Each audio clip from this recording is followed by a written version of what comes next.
de Buenos Aires tiene muchos sindicatos, 17 sindicatos, los más importantes y los más representativos. Conocido el fallo de la Cámara de Apelaciones en lo contencioso administrativo, la Sala Cuarta exactamente, inmediatamente convocó a este paro de 24 horas que comienza a cumplirse hoy. Por lo tanto, es una incógnita el acatamiento que esto tendrá. Vamos a repasar y tratar de resumir un poco primero qué es lo que pasó.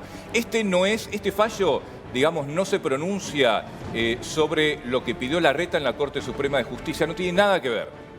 ¿Ok? Eso en primer lugar. Es decir, el fallo de la Cámara de Apelaciones no declara inconstitucional el decreto del presidente Alberto Fernández. Son cosas distintas. Son cosas distintas. Claro. Es más, es así.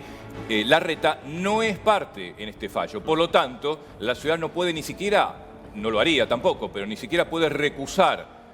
No siquiera puede recusar. ¿Por qué? Porque lo que hace el fallo de la Cámara de Apelaciones es obligar al gobierno de la ciudad a garantizar la presencialidad, es decir, que hoy se abran las escuelas en la ciudad de Buenos Aires. ¿Por qué?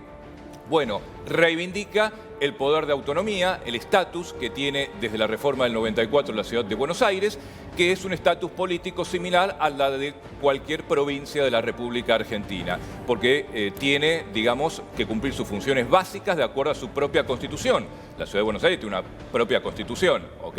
Al tener su propia constitución tiene que garantizar también lo que garantizan otras provincias en sus distritos: la salud, la educación, la justicia, la seguridad. ¿Eso está claro? Por lo tanto... Ahora, ¿quién presenta, Gus, este recurso? Porque creo acá está el punto. Si la organizaciones civiles. Organizaciones civiles. Por eso insisto, esto no es un pedido que hizo Larreta, sea la justicia. ¿Qué pasa? Los particulares o asociaciones de particulares no pueden directamente presentarse ante la Corte. Lo hacen, como corresponde, ante la justicia de primera instancia y en todo caso luego apelan y van a la segunda instancia, que es la Cámara. Igual, Gus, en concreto, ¿hoy los chicos vuelven a las aulas?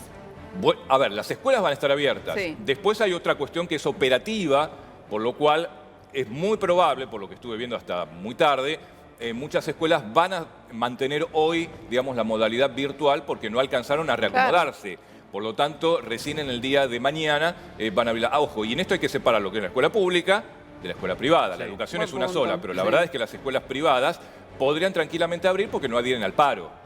¿Okay? Claro. Entonces tenemos dos problemas. Primero, que las escuelas públicas posiblemente estén vacías en la mayor parte porque adhieren al paro, por lo menos los gremios más importantes convocaron. Y las privadas porque no alcanzaron a reacomodarse. Entonces hoy ya tenían, por ejemplo, los docentes ya habían enviado el viernes el link para las clases virtuales de hoy. Para conectarse con las actividades que ya son diferentes. Porque, a ver, la escuela no es solamente un edificio, tenés que el personal auxiliar, todo el personal no docente, administrativo, o sea, abrir una escuela es un tema, no es una pavada. Además, la logística, ¿no?, de los padres de tener que encargarse de llevar a los chicos, quién se queda, o sea, también muchos ya estaban organizados, ¿no? Tengan en cuenta que era domingo a la noche, todavía no se sabía qué pasaba. Claro. Ahora, obviamente, digo, también hay que hacer una lectura política de esto. Es una noticia y una decisión de alto impacto político de la justicia porteña, de la Cámara de Apelaciones en lo contencioso administrativo, tributario y relaciones del consumo. Así se llama en realidad, que son 3 jueces, 3 magistrados a la cuarta, con el dato, que me parece no menor, también hay que mencionarlo, uno de esos magistrados, mujer, Nieves Machiavelli, es hermana del secretario de Medio Ambiente de la Ciudad de Buenos Aires, Eduardo Machiavelli. Uno podría decir que tiene que ver medio ambiente. Bueno, es también mano derecha en todo el armado. Es parte, ¿no? Es mano derecha de Larreta en todo el armado político nacional. Digo esto porque algunos salieron a impugnar o que debería haberse apartado, digamos, esa magistrada por, tener algún tipo de interés particular. Ahora, en la causa. La presentación esta que se hace, tengo entendido que es más del lado, o sea, padres reclamando por el derecho, ¿no?, de volver a las aulas y demás. Pero el punto acá es que los chicos no se podían quedar solo en la casa, el reclamo es el derecho a la educación, es que quizás en el DNU que presenta Alberto le faltó ese detallecito de que uno de los padres pueda gozar de licencia para quedarse en la casa acompañando a los chicos. ¿Dónde estuvo el punto del planteo, Gus? No, el punto simplemente es que la Ciudad de Buenos Aires es autónoma. Y el presidente de la Nación entendió en ese momento que había un riesgo epidemiológico que estaba por encima de la cuestión educativa. Porque, a ver, hasta último momento el propio Nicolás Trota, ministro de la Nación, dijo las clases están garantizadas. Totalmente. También lo había dicho Bisotti. Sí. Por eso llamó mucho la atención la decisión sorpresiva del presidente, que está en todo su derecho a hacerlo, pero ¿qué pasa? Al ser inconsulto y sorpresivo, bueno, sucedió esto también. reiteramos, sigue el amparo presentado en la Corte por Larreta, que todavía no se expidió la Corte. Eso es otra cosa. Vamos a ver qué dice la Corte todavía. Gus, y Esto es de mientras la Ciudad de Buenos tanto, Aires. perdón, la provincia de Buenos Aires, ¿en qué estado queda? Ahí es distinto todavía, los 40 municipios del conurbano, es decir, que forman parte del AMBA también, porque ahora sí vamos a tener el AMBA dividido. Claro. Normalmente Era lo que decimos no el AMBA querían. es una sola cosa, es decir, la zona metropolitana, Ciudad de Buenos Aires, y 40 municipios del conurbano son una sola cosa. Bueno, hoy no. Es más, salió Kicillof a amenazar a muchos directivos, docentes, porque en algunos distritos dijeron que iban a abrir igual las escuelas, por ejemplo, Vicente López, San Isidro, sobre todo el corredor norte, que tiene otro color político también. Entonces amenazó con que se iban a labrar actas, sanciones fuertes, y como última instancia se iban a inhabilitar esas escuelas, como vemos en las fiestas clandestinas. ¿Pero realmente un municipio tiene la potestad de no acatar esta medida? Bueno, ahí está el choque político. Claro. Ahí está el choque. Y también... Es un conflicto de poderes. Sí, también. totalmente. Ahí está. Y también hasta desde lo simbólico y desde el discurso, uno ayer escuchaba al jefe de gobierno porteño y así hincapié todo el tiempo en que no era una dicotomía si salud o educación, y hablaba de que en la ciudad de Buenos Aires va a haber clases. Y en realidad también desde el discurso no hay que omitir que se entiende, no es lo mismo lo presencial que lo virtual, pero no es que estamos en un panorama en el que durante 14 días se inhabilitan las clases o deja de haber clases en la provincia de Buenos Aires. Desde lo simbólico, obviamente que tiene mucho valor seguramente bueno, para... admiro tu optimismo que sean solamente por 14 días. No digo... No lo sabemos, todavía no lo sabemos, ojo, no lo sabemos. Lo que dicen, hasta el 30 de abril seguro, bueno, digamos. En marzo del año pasado también, te dijeron 14 días. Lo que digo, muchas asociaciones de padres y de alumnos, de hecho las dos organizaciones civiles que presentaron este amparo en la justicia es una organización de docentes y otra de padres, porque lo que entienden es eso, es que esta virtualidad iba a continuar y perjudica. A ver, esto no es tomar posición, es lo que está, los datos objetivos. La verdad que la mayoría no es lo mismo. La mayoría de los epidemiólogos y pediatras y pedagogos dicen, a ver, no hay evidencia científica de que las escuelas en la ciudad de Buenos Aires, por lo menos, sean brotes o focos de contagio. Adentro de la escuela. No lo hay, sobre todo porque la gente no usa el transporte público para ir a la escuela. La escuela es de barrio, es como el comercio de barrio, el almacén. Larreta aclaró van caminando, el 80 o 90% de la familia van caminando a la escuela. Lo que iban a intentar regular era esta situación que se generaba, por ejemplo, en la puerta de los colegios, intentar distanciar a los padres, también hacer que el mecanismo donde ingresan, por ejemplo, algunos padres cerca del establecimiento con el auto también sea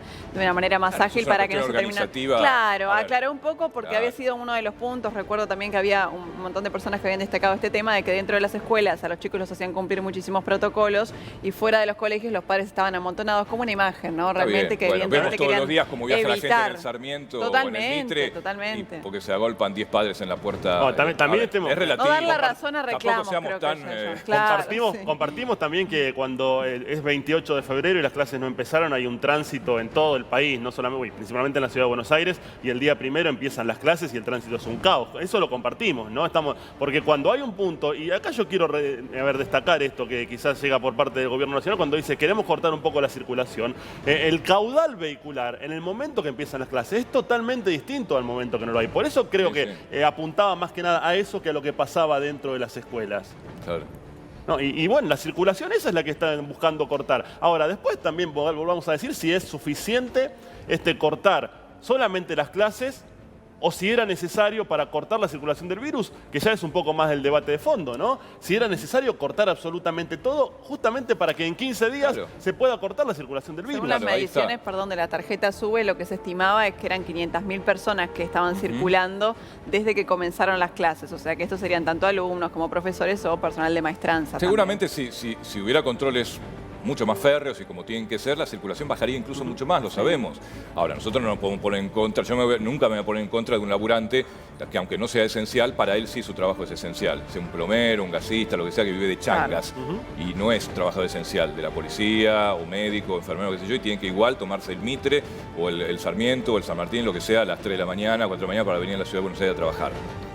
Bueno, esas son cuestiones de valores y para eso está, digamos, el gobierno. Ahora el tema es que la educación es algo que tiene autonomía la ciudad de Buenos Aires, en definitiva, según este fallo, para garantizar la presencialidad. La escuela, digamos, es mucho más que una pantalla para conectarse virtualmente en el día de hoy. La Gus, escuela- una cuestión práctica, perdón. Los padres que hoy se están despertando y no saben realmente si los chicos tienen que ir a la escuela o no, ¿cómo saben si su colegio adhiere al paro Las o no? escuelas están abiertas, bueno, ya eso depende Claro. de la dirección, el equipo de conducción De de que les cada escuela. avisen. De hecho, hubo mails, empezaron a volar los mails anoche de los equipos de dirección hacia los grupos de padres o grupos de chats para avisar si se abría o no se abría. En algunos casos abren, en otros no dan a tiempo.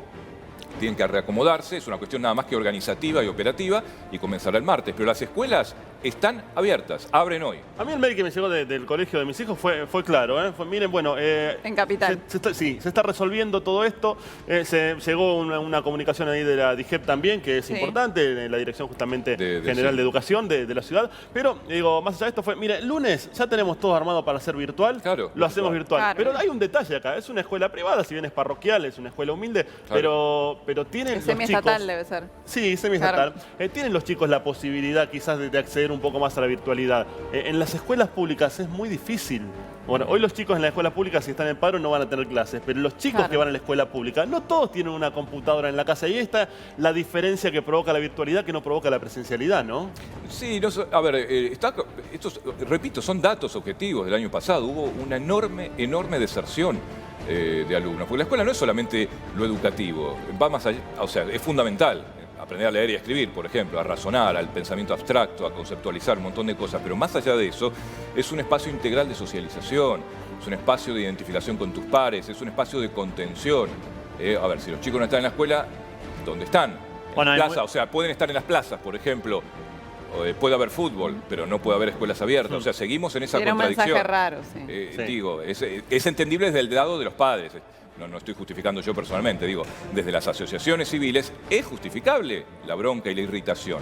Hay también espacios directamente en los que la escuela se ha convertido literalmente en el hogar principal de muchos chicos que lamentablemente están ante situaciones que no tienen que ver solo con el aprender a leer y escribir, que es obviamente fundamental y suscribo, sino cuestiones que tienen que ver con la alimentación. Muchos colegios en distintos barrios que hacen verdaderamente con muy poco, hacen Igual los mucho por comedores, lo ahí que es la te comunidad. apunto, están cerrados por la pandemia. Eso Sí, eso lo es que hace el algo- gobierno de la ciudad es repartir, digamos, Viandas. Las semanalmente, todos los viernes, los bolsones de comida a las mamás, a los papás que se acercan al colegio, porque los comedores de los colegios por la pandemia, eso sí, siguen cerrados. Lo que se hizo es dividir en burbujas, eso sigue. Además tenés eso, si salta un caso, se aísla la burbuja. Claro, cosa pero no que se ha hecho. Claro que se ha hecho, pero no se cierra la escuela. Esa es la metodología que hasta ahora ha funcionado. También hay otra realidad, yo te digo, y yo voy al ejemplo concreto, o sea, lo que me toca, a vos también, Gus, te toca vivir como papá y demás. Mis hijos de 1 mes y medio de clase fueron 7, 8 días a la escuela nada más. Primero aislados porque, bueno, estuvimos Claro. aislados Sí. nosotros, después porque tuvieron un caso cercano de un compañero, después porque en un grupo que estuvieron en Semana Santa también los aislaron. Sí, en lo verdad es que concreto fue la muy poco. presencialidad se pierde un montón por este tipo Sí. de casos y porque las aulas muchas veces se tienen que cerrar por sospechas de casos estrechos o por verdaderos casos también, o problemas también con la profesora. Es verdad eso, tampoco es que estamos hablando de 5 días a la semana obligatoriamente porque no está pasando No está tampoco. pasando. Ahora, yo quiero ir un poquito más ahí. Nos También, vamos un ¿sabe poquito qué? Te digo, me parece también que es importante en muchos casos y en sectores muy vulnerables y muy frágiles, los chicos incluso conviven en espacios muy reducidos, donde a veces se han dado casos de violencia y de abuso también. O sea, todo este encierro al que pueden ser sometidos los chicos también vulnera sus derechos en este sentido. O sea, quiero decir, va más allá de la falta de educación presencial. ¿Se entiende? O sea, Sí. la escuela los libera de un montón de cosas, de un montón de males. No pensemos solamente en la clase media típica. Hay chicos que están en sectores muy vulnerables. No es lo mismo una escuela privada de Palermo que una escuela pública de Soldati o de Lugano. Entonces, digamos, la escuela justamente es el gran igualador. Es el gran igualador social, es lo que Guardapolvo rescata. blanco, ¿te Es acordás lo de que- Guardapolvo claro, blanco? Es lo que rescata a los chicos de un montón de males, digamos, que va más allá del sumar, restar o las oraciones. Ahora, me suena muy fuerte, y salgo un poquito de la capital y voy a un poquito al conurbano, Gus. Me suena muy fuerte leer esto de que las escuelas que abran van a ser sancionadas. Realmente, cuando uno dice, che, hay que abrir las escuelas para que los chicos reciban la educación, lo importante que es la educación, escuchar que una escuela que abra sus puertas va a ser sancionada, realmente Bueno, me suena esa es la fuerte. grieta, ¿por qué? Porque, bueno, Kicillof tiene una postura mucho más fuerte, cerrada, en este caso. Bueno, también los números epidemiológicos en la provincia de Buenos Aires son delicados, eso es cierto. Entonces, bueno, en ese sentido él tomó esa postura desde hace mucho tiempo, mientras que Larreta tiene una postura mucho más aperturista desde siempre. Ahí está la grieta y por eso la reunión Larreta-Fernández, o Fernández, Alberto Fernández Larreta, la semana pasada en Olivos, se la pidió Larreta con urgencia, no dio marcha atrás el gobierno nacional. Pero bueno, Alberto Fernández ha respaldado fuertemente a Axel Kicillof. También hay que decirlo, la mayoría de las provincias argentinas, salvo 3, no han adherido al nuevo DNU. También hay que decirlo, siguen en la misma situación que antes. No es solamente la ciudad de Buenos Aires. Está bien que los índices de contagio acá, el AMBA, están en rojo. Pero la mayoría de las provincias, salvo Chaco, Formosa, Santa Cruz, bueno, y Buenos Aires, no adhirieron al nuevo DNU.